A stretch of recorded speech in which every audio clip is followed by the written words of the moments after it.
residents of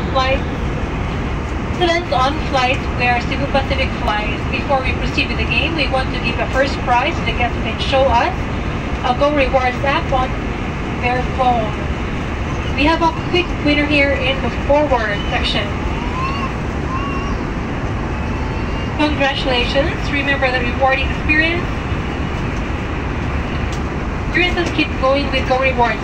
Catch exciting deals from a variety of retail, airline, and lifestyle partners. Download now for free on Apple, Google, or Huawei App Store. Now on with the mechanics of the game. We will be stating certain destinations that Cebu Pacific flies to all, and all you need to do is raise the hand and tell us how we call the residents of the place. The first person to do so will win a Cebu Pacific souvenir item. Kailangan lang natin hulaan ang tawag sa mga taong nakatira sa isang lugar, at kung ang inyong sagot ay tama, kayo ay makapag-uwi ng papremyo mula sa Cebu Pacific. For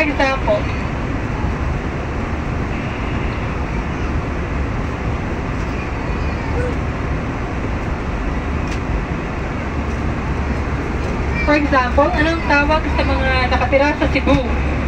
Bisaya. Cebuano is the correct answer. Ganun lang po. Bisaya. Okay, without further ado, let's begin.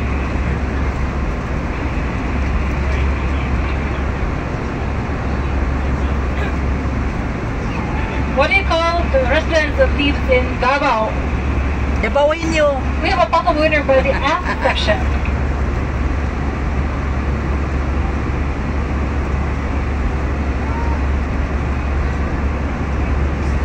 Congratulations, the correct answer is Dabawenyo. And for my last prize, what do you call the people that lives in Hong Kong? Chinese.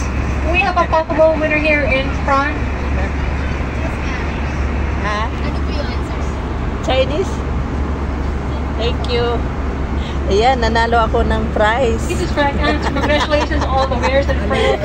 Ano daw ang tawag sa mga taong nakatira sa Hong Kong? Chinese. For your information, we also have Thank you.